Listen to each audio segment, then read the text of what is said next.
for the weekend. By the way, Alan, we need to, after this recording, we need to record tally right after this. Yeah, can you still hear me? Yeah, I can hear you. Yeah, we'll have to do web, tally, and tomorrow's morning show. Okay. Is it okay if we do tally first? Sure. Okay. I heard you on the radio.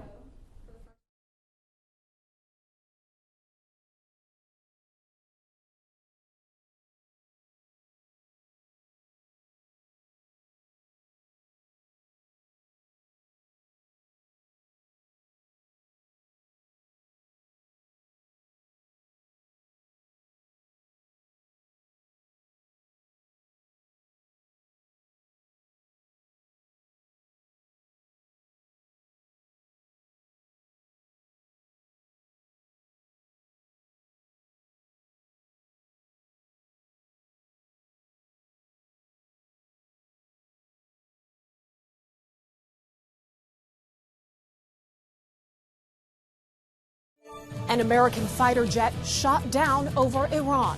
I'm Atra El-Nashar in Washington with what we know about the 2 crew members on board. Governor DeSantis signed the SAVE Act into law and has met with immediate legal action. Thousands of U.S. citizens who currently vote and who want to vote here in the state of Florida will be blocked from voting because they won't have the documents that are being required. Why critics believe this bill will make it harder for people in rural areas. With gas prices rising in Florida, many people are taking a trip to gas stations in Georgia. And they complain about the gas prices in Florida, how high they are, and they love seeing ours here. The helpful initiative from lawmakers that's aiming to relieve sticker shock. This is your Fox 49 News at 10.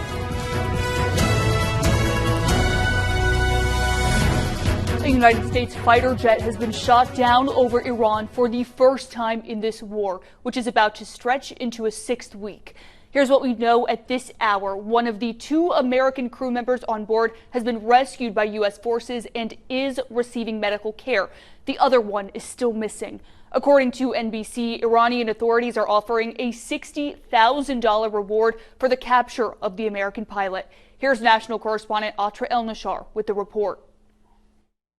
These images show fragments of an F-15E U.S. fighter jet shot down in western Iran Friday with 2 American crew members on board. Iran state media passing on this message from the regime to civilians. Find the Americans and you'll be rewarded. This comes less than 24 hours after CNN broke news that after 5 weeks of war, Iran still has about half of its missile launchers and thousands of attack drones. The downed jet raises questions about what the Trump administration said on March 4th about the U.S. and Israel's ability to gain air superiority over Iran. Starting last night and to be completed in a few days, in under a week, the 2 most powerful air forces in the world will have complete control of Iranian skies. We expect to have complete and total dominance over Iranian airspace in the coming hours. President Trump saying more about the timeline of the war and ending Iranian control of a sea passage vital for oil trade,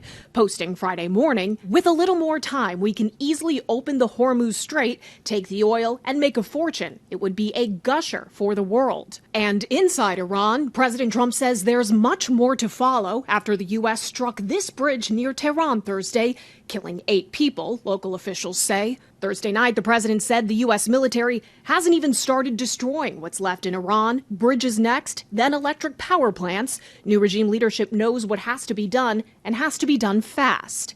Diplomatic efforts led by Pakistan to end the war hitting a major snag. Mediators say Iran told them they will not meet with U.S. officials in Islamabad in the coming days, calling American demands unacceptable. The Wall Street Journal was first to report.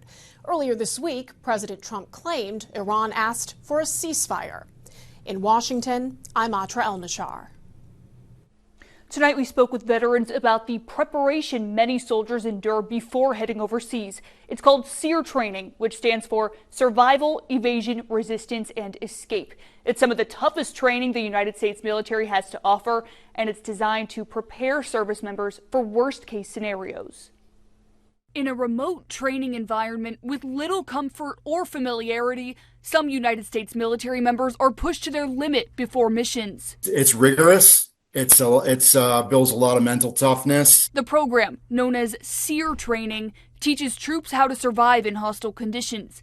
Christian is a former Green Beret who remembers his SEER days vividly. Oh yeah, it was some of the best training I ever received in the Army. If I ever talk to anyone I went to SEER with, we share good stories about it, and we can sit around the campfire and have reminisce about that training, how tough it was. The first letter of training, S, stands for survival. It's first aid.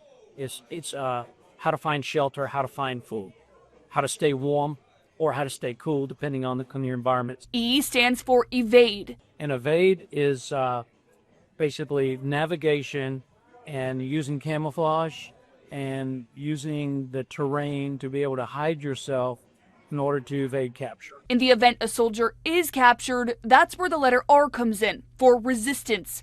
Some say that part of training is the most grueling. Well, they take your dignity, strip you down pretty much naked. You do without food. You're going to have some pretty rough conditions. They'll wet you down, roughhouse you, put a sand bag over your head. We don't know what's coming next. And the more elite units really go pretty far or treated like a field day. The last letter, E, means escape. Kurt Wesson is a retired Army Command Sergeant with 32 years of military experience. People don't realize all that goes into just the simplest of mission. Just like you don't start a Friday night football game without the ambulance being on sole. You don't do a 4th of July fireworks without the fire truck being present. It's the same way. Before those planes even take off, we've got combat search and rescue people that are tapped, planes loaded and ready to go. So in case something like this happens, we could go in there. According to USmilitary.com, SEER training is mandatory for any military role with a, quote, high risk of capture. This includes pilots, SEALs, scout snipers, and more. First warning weather. Alan Strum, we are all hoping for sunshine this weekend. It's Easter Sunday. Now, what's the word with the weather? Are we going to need to pack an umbrella? Are we getting wet? Have it ready just in case. I mean, we've got little rain chances. They're not real strong, but there is a chance for rain. As we look at radar here late tonight, the rain's been up toward Albany, areas of Georgia getting some rain. Also toward the east down the road, you can see that we've had a bit of rain there. But locally around Tallahassee, it has been dry yet again, but warm. Low 70s here around the area. It'll cool down into the mid 60s heading into tomorrow morning. And we're going to look at kind of a mix of sun and clouds. We'll run the Futurecast here coming up in an extended report. We'll see what sort of story it tells about rain chances as we head through the weekend. This week, Governor Ron DeSantis signed a law forcing voters to prove their United States citizenship before registering. But before the ink was even dry on his signature, critics filed a lawsuit. They warn it could keep eligible voters from casting a ballot. Fox 49 News reporter Nick Carmia explains what this ballot battle could mean for voters right here in North Florida. The governor signed the bill into law, but it almost immediately faced a lawsuit from voting rights groups. Now, while most of the changes the law makes won't take effect right away, it has put the debate over who can vote front and center. Across these North Florida counties, voter registrations total more than 300,000.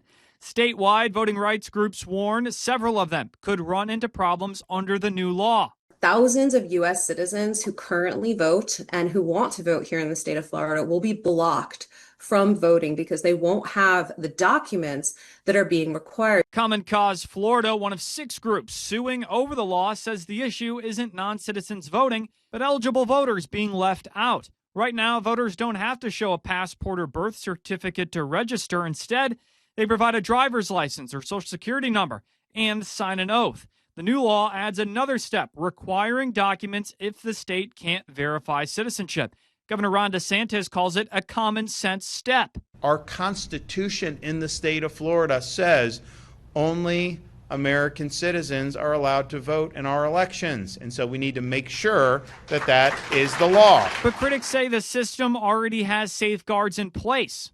And this law could add new hurdles for people already eligible. They point to voters, especially in rural areas, who may not have easy access to documents or would have to track down paperwork from years, even decades ago. If you don't do that, you're not going to be allowed to vote. We're already talking about hundreds of dollars to acquire those documents just in order to keep voting as you have for your entire life. The governor is already pushing back. I sign it, they sue us, right? They go to a liberal judge. The liberal judge sides with them. Then we appeal, and then we win. The law does not take effect until 2027 and could still get blocked in court. Now, for voters, the big question is whether this new law will add confidence in elections or create new obstacles to a constitutional right. In Tallahassee, Nick Carmia, your Fox 49 News. The lawsuit challenging the new law was filed the same day the governor signed it and could determine whether those new requirements ever take effect. If you're looking for a deal and a break from super high gas prices right now, look no further than South Georgia, which is seeing a pickup in business from south of the border. And why is that? Well, Georgia lawmakers decided to stop collecting gas taxes just temporarily as a way to help out consumers during this current price spike. Fox 49's Courtney DeWallaby shows us if the trip up there is actually worth it. Gas prices in Florida are sitting more than 40 cents higher than Georgia. And for some drivers in Tallahassee, that difference is enough to make the drive. Sherry Stevens and her cash register are a lot busier these days. And they complain about the gas prices in Florida, how high they are, and they love seeing ours here. While gas prices keep rising like they are everywhere else, the numbers here look a lot different. According to AAA, the average price of a gallon of gas in Georgia is just $3.70. Meanwhile, in the Tallahassee area, it's hard to find gas for less than $4. It's all thanks to Georgia lawmakers and their 60-day pause on collecting gas taxes. Economist Dr. Rick Harper says even though the U.S. is among the world's biggest oil suppliers, the war in the Middle East has put pressure on prices everywhere. The supply of petroleum, natural gas, helium, urea to make fertilizer, it's all been shut down. And at this gas station in Grady County, the gas tax difference is bringing in drivers from across state lines. I spoke with a few drivers stopping in with Florida plates who told me they do drive up just for the lower gas price, while others told me it was just a coincidence that they were passing through. I mean, Georgia's always a little bit lower than Florida, but that gap has gotten much, much bigger. And while he says Florida doesn't seem to be considering the type of relief Georgia drivers are getting, it's not going to keep prices from heading higher. I don't expect to see prices fall anytime soon. And that stands to keep Sherry Stevens and her cash register busy for weeks to come. They're noticing our prices first thing when they first get here, and they're always just traveling through. While driving to Georgia to tank up may not seem like an option to many of us, those living along the border may be able to save a few cents for now. I'm Courtney DeWallaby, your Fox 49 News. AAA reports the average gas price in Florida is $4.22 a gallon. Well, your favorite college football team may need financial support to keep playing, and these days college leaders say the competition is getting tougher than ever. That's the challenge the new athletic director at Florida A&M University faces in his first year on the job. John Davis has to take this HBCU athletic department into a future where he hopes prosperity and high achievement will await. Fox 49 News reporter James Hill sat down with the new FAMU athletic director. And James, you're joining us now in the newsroom. What's going on? That's right, Melanie. I had an opportunity to talk to the new athletic director at Florida A&M University. He says he's calling all Rattlers alumni back to campus to help support his team financially. Florida A&M's new athletic director, John Davis, has a vision to encourage 75,000 alumni to donate $100 annually to the Rattlers athletic program. Why? He says facilities need an upgrade. We're going to really be focused on our facilities and making sure that we're able to compete. And that means leaning on graduates and other fans to help lay the foundation for not only success on the field, but financial success too. Florida A&M fans say they hope FAMU athletics can stay competitive in a drastically changing and financially challenging world. They say it's necessary to continue the Rattlers' great history and fun times. This program inspires people to come here to enjoy in the festivities, the fun, the glorious and never defeated Marching 100. Tonight's FAMU spring game gave fans a taste of what they can expect next season. The new AD says the game plan must include all Rattlers, past and present, working together with skin in the game. And the way we do that is to engage with Rattler Nation, to make sure that our boosters, our alums, and other organizations throughout this country recognize and understand what our path forward is and what Vision 2030 means and how we're going to get there. The FAMU Rattlers athletic program currently has 9 women's teams and 6 men's teams. FAMU Orange Team 25, FAMU Green Team 24, the final score in the inter-squad scrimmage game. In the newsroom, I'm James Hill with your Fox 49 News. President Trump signed an executive order aimed at safeguarding the future of college sports. Last month, we told you this was coming after the president hosted a roundtable with prominent sports figures. That includes FAMU basketball coach Charlie Ward and Governor Ron DeSantis. The order states college athletes can play for no more than a 5-year period. It also allows them to transfer schools only once before they graduate. The rule changes are scheduled to go into effect on August 1st. Governor Ron DeSantis is applauding the president's executive order. In a statement, he says this is a great first step towards fixing and preserving college sports. Congress must act now to codify these solutions into law. Florida is permanently protecting more than 1,400 acres of farmland and timberland from development. Agriculture Commissioner Wilton Simpson says more than $1.1 million in easements, partly federally funded, will be preserved. This will include forests, wetlands, and wildlife habitats in Madison and Putnam counties. To read more about this, head to our website, fox49.tv. A program that gives girls hands-on experience in the world of firefighters. What we know about this weekend's Camp Ignite event and the young ladies who have been inspired because of it, coming up.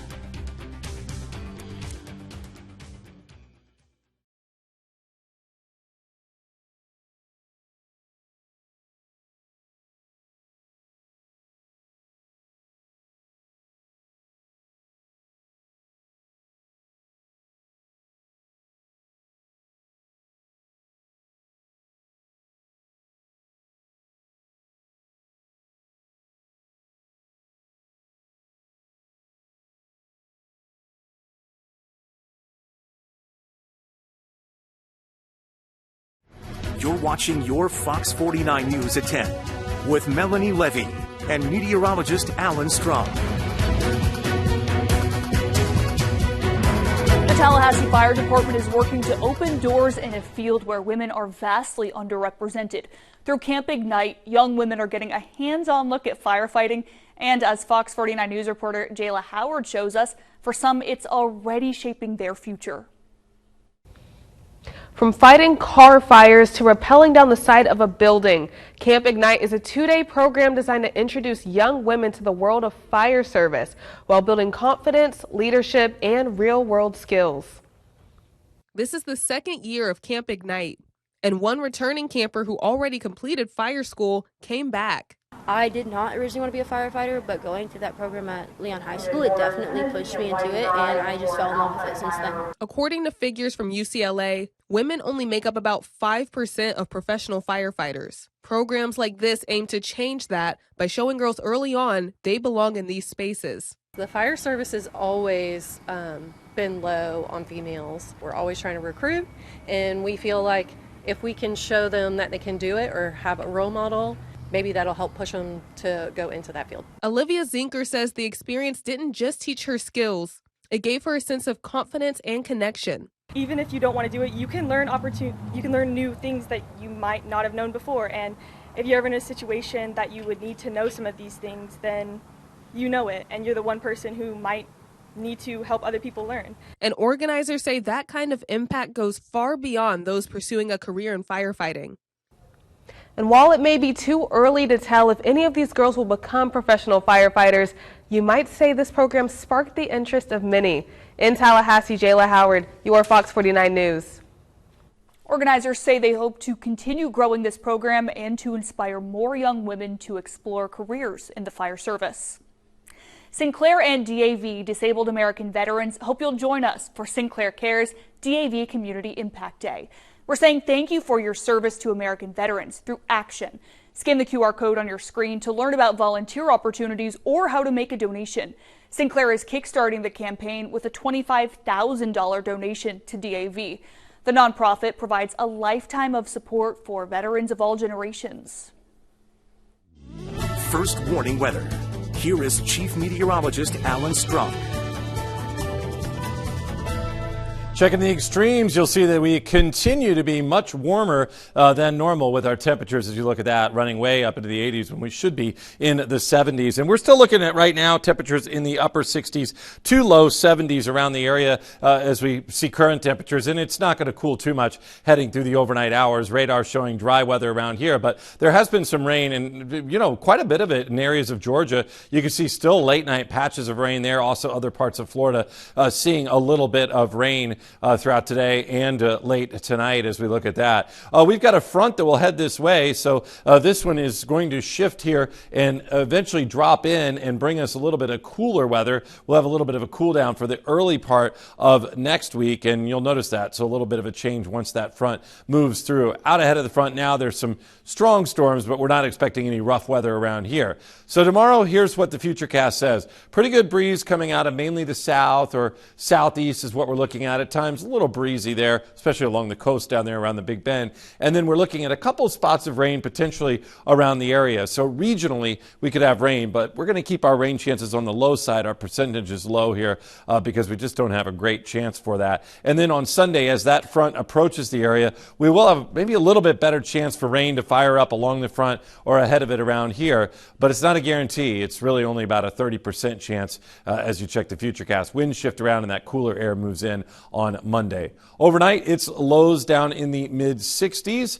And as we check out our forecast for tomorrow, we'll hit a high of about 83 degrees, at times a little cloudy, at times some sun, and the rain chance for tomorrow only around 20%. We'll bring that Sunday up to maybe 30 to 40% as that front approaches the area. And then Monday it cools down. So instead of 80s like we'll see over the weekend, Monday the high temperature just around 70. The Werner Kia Tallahassee 500 is back and it is bigger than ever. Rebate discounts up to $15,000. Rates as low as 0%. No payments for up to 6 months. Werner Kia is the #1 volume Kia dealer in Tallahassee year after year. The all-new Telluride and K4 hatchback are here. Reserve your test drive today. Nobody beats a Werner Kia deal. Nobody. It's Werner Kia Tallahassee 500. Visit us at wernerkia.com. A breathtaking new view of the Earth straight from the astronauts now headed towards the moon.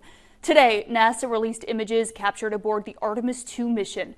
Mission Commander Reed Wiseman snapped the photos showing Earth from deep space. The astronauts say the view was so stunning they paused everything, even delaying their first meal just to take it all in. One crew member describing the moment as spectacular, saying they could even see continents and the northern lights. That's incredible. Step right up, the circus is here. We have a sneak peek into the fun when we come back.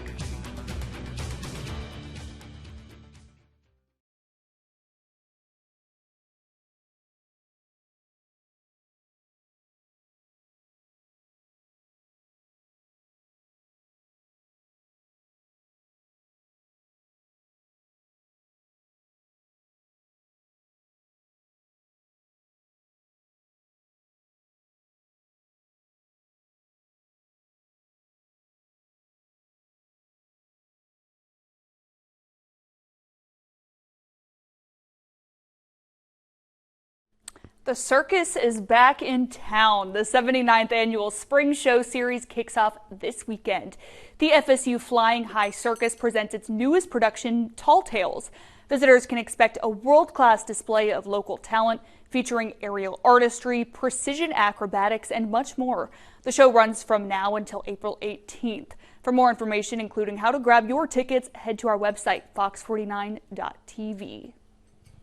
Stay connected with us wherever you are. Head to fox49.tv for the latest local news, breaking updates, and stories that matter to you. And we want you to join the conversation on our Facebook page. Just search Fox Tallahassee. Like, follow, and engage with us every day, no matter where you are. We'll be right back. Stick with us.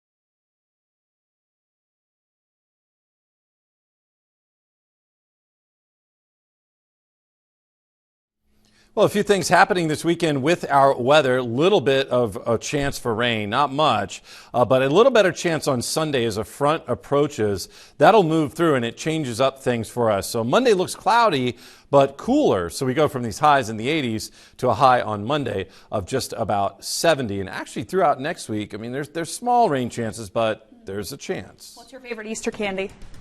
Oh, man. I'm Reese's all the way. Oh, Cadbury eggs. Yes. Oh, yeah. Thank you so Yes. much for joining us. Please come back and join us Monday on your Fox 49 News at 10.